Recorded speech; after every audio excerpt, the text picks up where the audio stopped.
Assalamu alaikum everyone. How are you all doing? Okay. Now in the previous class we discussed about Aurangzeb coming to power and about the great Mughals, those who were there, how he came to power and about his religious reforms. Then I discussed certain four marks questions with you. Okay. Now today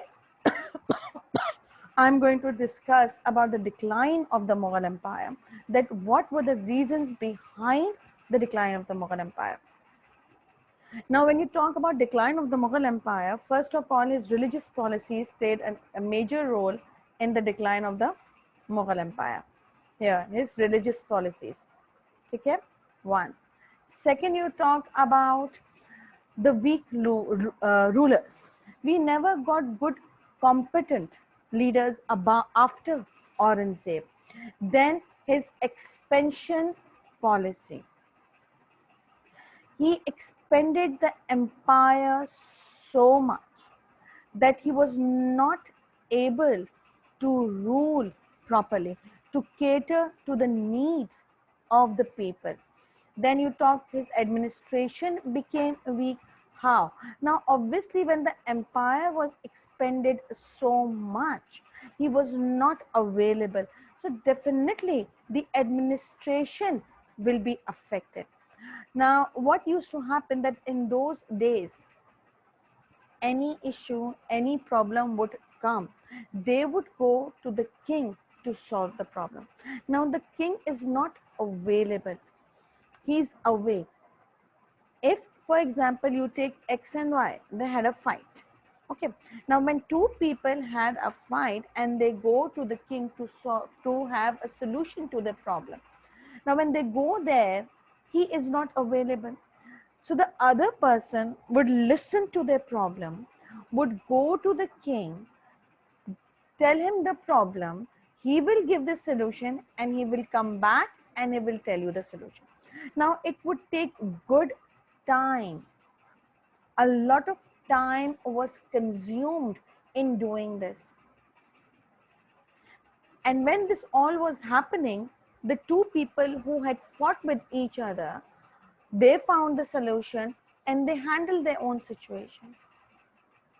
So the everything was delayed. It used to take a lot of time. Any problem that would come, any administrative problem, anything that the empire would be facing, the king is not available. So it would take months for anything to be conveyed, and then the king would send the message. It would take months. So the king became very unpopular amongst the people. Now, then you talk about, we have already discussed his religious policies, that in his religious policies he stopped drinking, dancing, appointed mutahasibs, and jizya tax was introduced. Pleasure loving.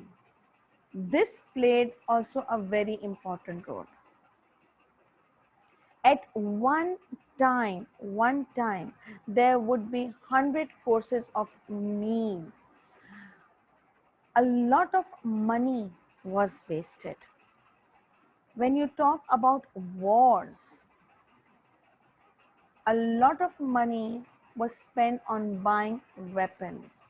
And then the army, the treasury was the money that was there, the people who were giving money, all spent on army, all spent on food. And the latest weapon that we had, it was a cannon. So we had outdated weapons with us. We did not have a navy. We never thought that anyone would come and would attack us, would take away the empire from us. After him, there were no proper rulers. War of succession amongst brothers was there. One killed the other, the children killed the uncle, then his children killed, it kept on going on and on and on. So internal fighting was going on, and then external foreign invasions were there. Then the Rajputs and the Marathas were there. Britishers came in. So you can see all this together led to the decline of the Mughal Empire. Now, if you talk about in detail, if I talk about pleasure here, you know, okay, let's discuss a little bit about pleasure. Now, in pleasure loving, there was so much involved in drinking. Though Aurangzeb did not like it, but when he was away from the empire, his son behind him, the people were busy drinking, dancing, gambling. And you know what? The Britishers who came in, they saw that how much these Mughals, they love it. They kept them busy. They kept them busy. At one time, they would have 100 courses of meal, 100 courses of meal. Now, can you imagine that at breakfast you have 100 dishes to eat, different sort of foods. Then at lunchtime you have 100 different dinner. I mean, imagine how much food was wasted. Unlimited food was wasted. Now, this also made him unpopular amongst the people. Then they loved hunting. They would spend a lot of money on their, luxuries, like you say about the mosque, the Pearl Mosque that they made, Shalimar Garden, Taj Mahal. You know all this, right?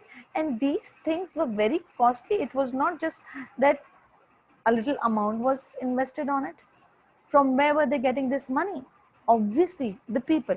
They were rich themselves. Money is not just coming from somewhere like this. So, all that was supposed to be spent on the people, it was for the people, was just for them. And you know, when the Britishers, when they came in, when they saw all this, they kept them busy. They kept them busy in all this drinking, dancing, gambling.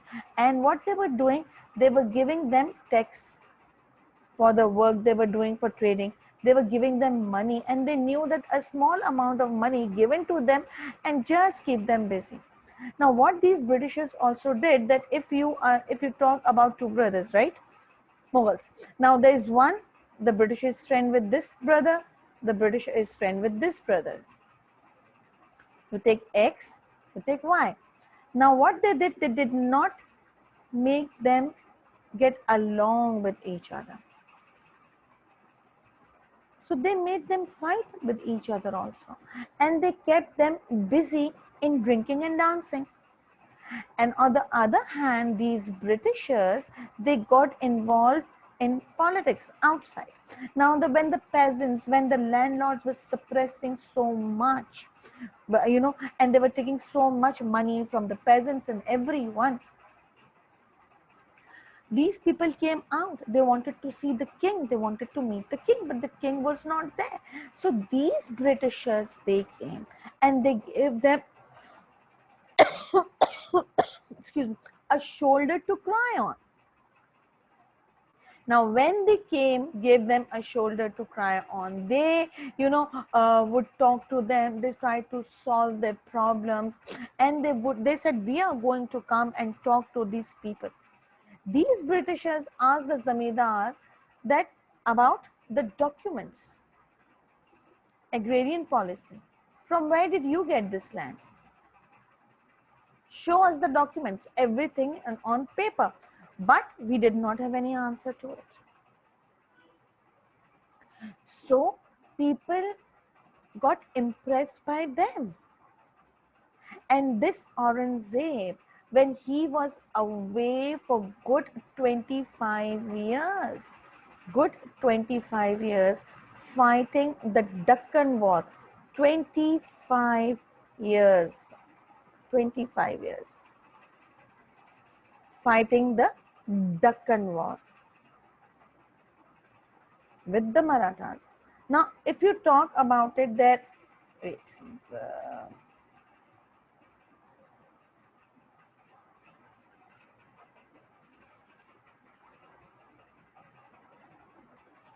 Deccan War, okay? CCAN, the Deccan War. I mean, can you imagine a king away for good 25 years? Do you want that king? You would not want that king. A kid who was 5 years old, 5 years old, after 25, he's 30 years old. I mean, whole life passed away and we don't have it. Do you need them?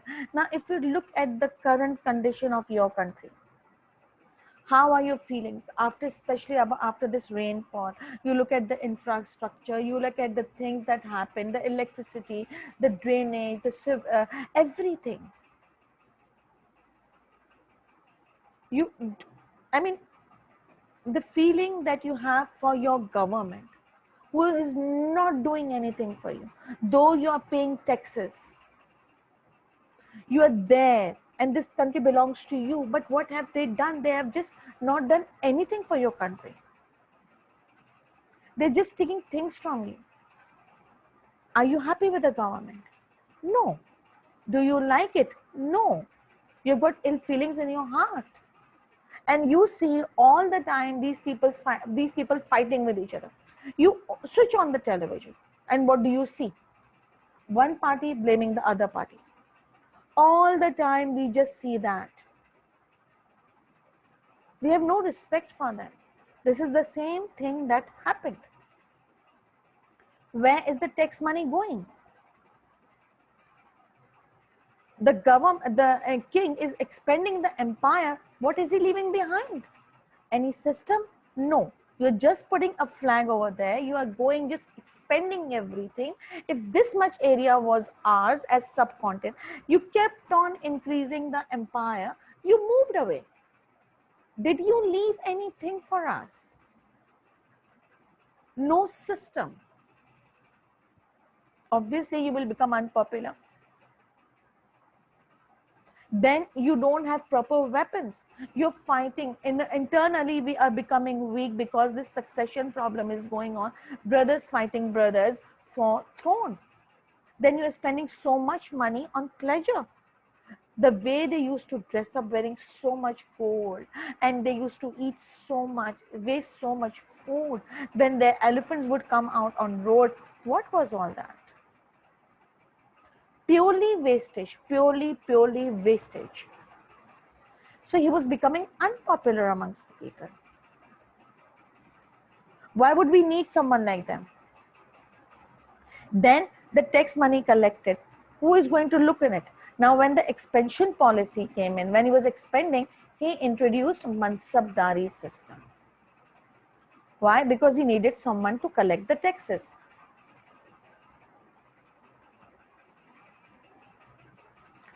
Okay. When he needed this, obviously, now we talk about Mansabdari system. What he said, he said people will, now from where this system came in, this was the system introduced by Akbar the first time. Okay, Akbar introduced it. Now, from where this word has derived, it is derived from the word mansab. Mansab. Mansab means rank, position.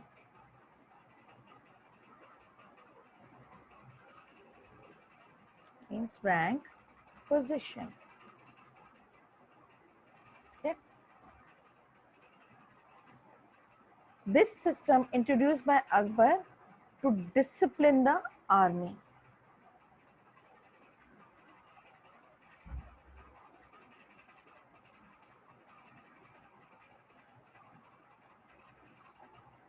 Discipline the army.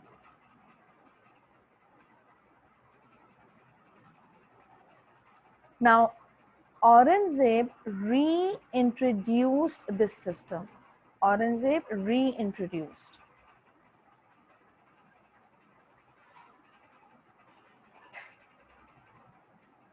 To collect taxes. Collect.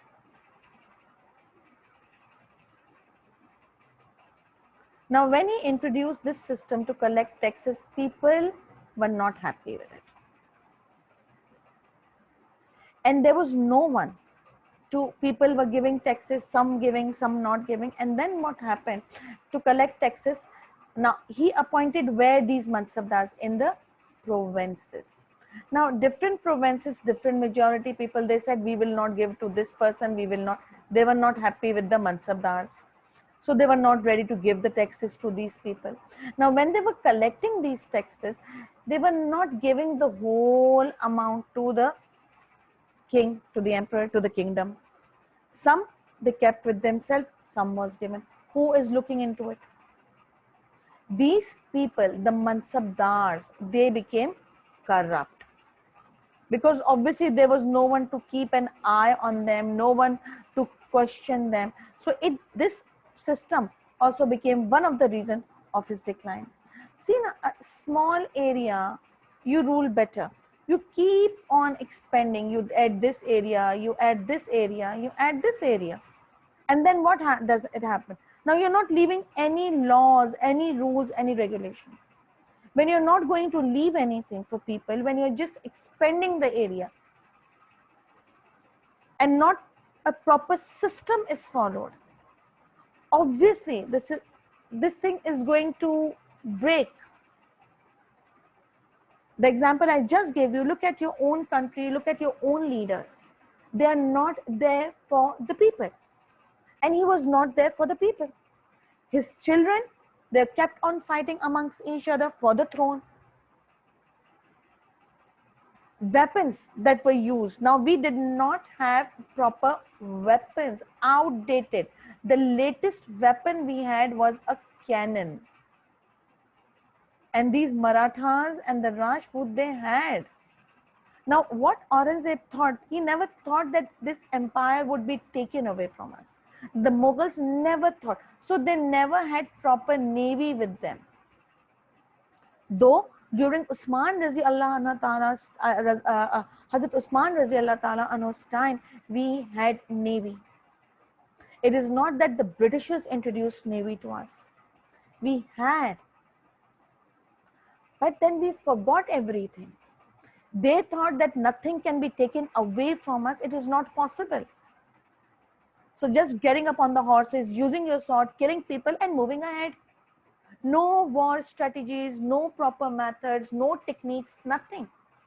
When the Britishers came in, they had proper war strategies. They had techniques, they had a vision. We did not have a vision. He was expanding the empire without any vision, without any goal. Why do you want to add this area into yours? You should have a vision, a goal. So our administration became very weak. When you keep on fighting, it will become weak. Okay, now let's move on. The later Mughals that we had, Bahadur Shah, Jahandar Shah, Farrukh Shah, there's so many. Shah Jahan III, Shah Jahan II, son of Alamgir II, Akbar Shah II, Akbar Shah. See, these names repeated, 2, 2, 2, 1, 2. Now, all these came. How they came into power? By bribing the other person bringing him. They were weak, they were not competent. They were very weak, they were not competent enough. After Aurangzeb, we never got any competent ruler. This is also one of the reasons for the decline. Everyone almost tried to be kingmaker in later Mughals. For example, Zulfikar Khan and Sayyid brothers. Habit of luxurious lifestyle of the kings was one of the reasons for the decline. You don't want to leave dancing, you don't want to leave gambling, you want to go out, you want to spend a lot of money on, paintings, gardens, hunting. These hobbies of painting and hunting and these things are not like something not costly. They're very costly, they're expensive. They were busy with themselves, spending on themselves. The treasury was becoming empty and they were not bothered about it. Most of them were involved with women and dancers. It was good for cultural enrichment, but it's not everything. Now, to make outsiders happy. I don't know in what context we say that it was good for cultural enrichment. Whose culture, not our culture? Mughals were Muslims. They forgot their norms. They forgot their culture. They forgot the traditions. They wanted to rule, just to rule.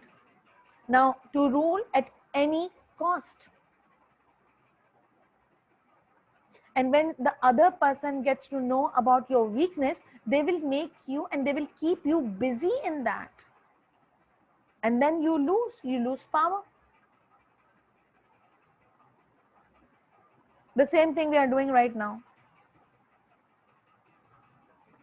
The most corrupt government we have. People are corrupt. Root from the root. The corruption is so high. The base. You can't do anything about it. Succession wars. After the death of Aurangzeb in 1707, a war of succession began amongst his three surviving sons. Though he divided the empire, he divided it amongst his three sons. But they kept on fighting for the throne. What is? He thought that the children will not fight, so he divided.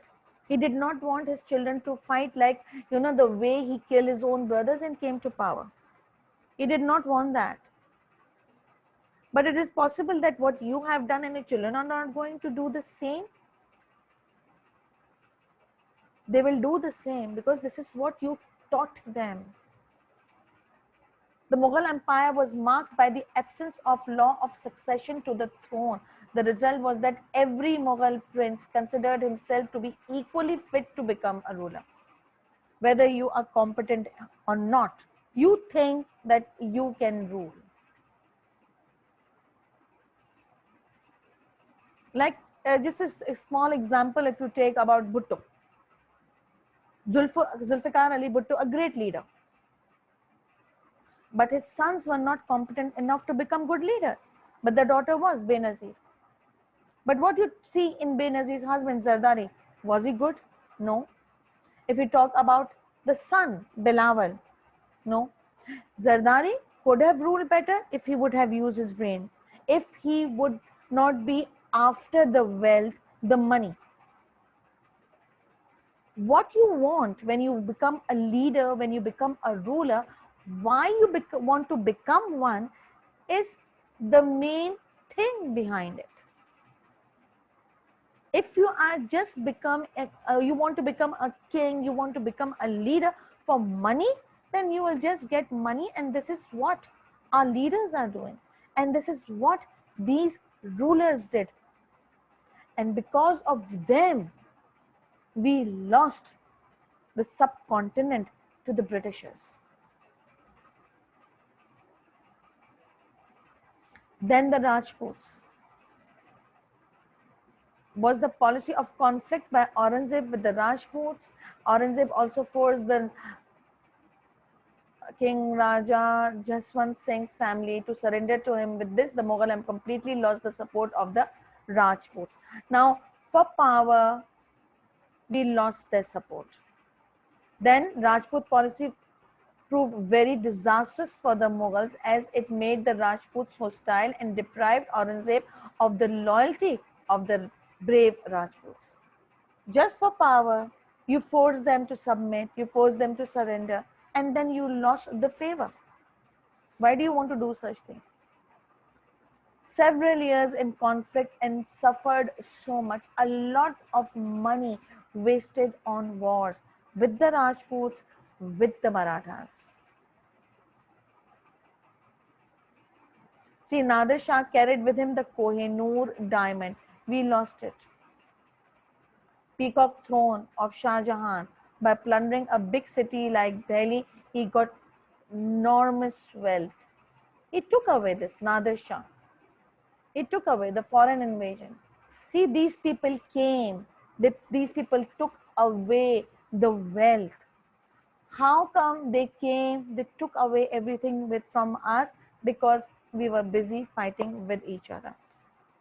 Fighting with each other. Okay, sorry, with each other. Why we want to waste so much?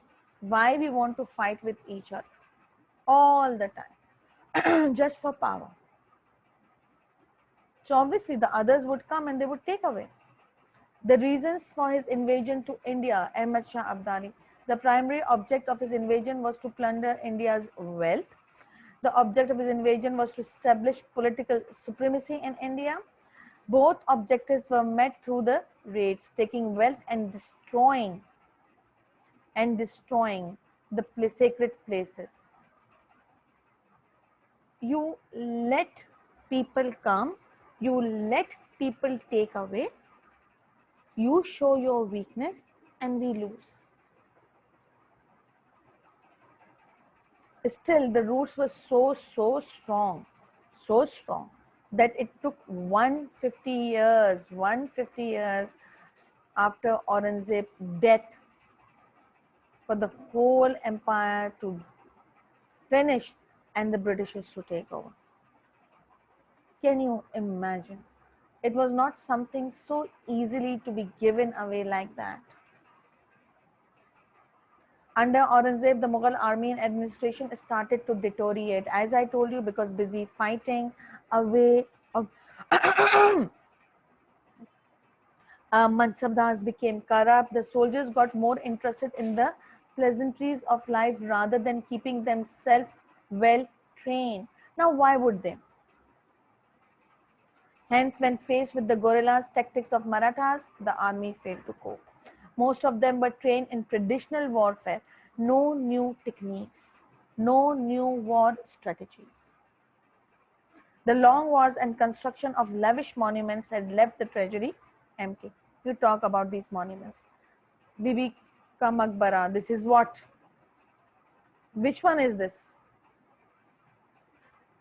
Taj Mahal? You talk about Badshahi Mosque, you talk about this Jahanara Mahal, you talk about this Moti Masjid, you talk about Pearl Mosque, you have got a Shalimar Garden, you've got so many things. They were, a good architect was there. We could have made best use of it, but we did not want to. Arrival of the British. The Britishers came as a trading company. A trading company. They promised that they are here just for trading. But when they saw they had a vision. They had 100-year vision. They had a goal. They knew what they wanted. This was there in their minds. But all of a sudden they came and they did not take away everything from us. They stayed there. They observed. They saw our weaknesses. And then they took over. Since the time of Jahangir, the English East India Company tried to take advantage of the wealth. See, of the wealth. They were trying to take advantage. England had been the first country to experience the Industrial Revolution. Industries were producing cheap manufactured goods. The weakness of the Mughal, together with the strength of the British, and they took over the subcontinent. I mean, this is something like the Britishers came in, they saw our weakness, they kept us busy, and they took over. Subcontinent was famous for wealth, for the minerals, because of the weather condition. They took advantage of it. And we took this power for granted and thought it can never go away from us. So we lost. Okay. Relationship between the emperor and the aristocracy. Due to the weak control of the emperors, as the wealth influence of the nobility grew, so that they became highly powerful at court. Now this all I have discussed with weak control center, the Mansabdari system, which I discussed. Sorry.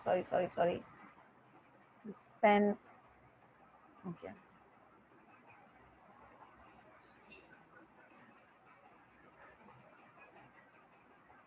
This Mansabdari system I have explained you. Then this, that, difficult to control them. Why? Became because they were away, and these nobles, they became very powerful at court. Emperors away, obviously people leaving behind, they became powerful, as there was no one to question them. The discontentment grew and revenue from tax collection declined because people were not ready to give, as they were looking at it, where the money was going, where the money was being spent. Like now, we don't want to give taxes. Why? Because we feel what is going on. We are not happy with what is going on. So in the same way, these people were not happy with what was going on. So now you understand why the Mughal Empire declined, because of all these reasons. Okay, so in the next class, inshallah, I am going to discuss 4 mark, 3 mark, 5 mark and 7 mark questions with you, inshallah. How to attempt them, how I will share the marking scheme with you also. Okay, till then, inshallah, take care. See you all soon, inshallah. Miss you all. Allah Hafiz.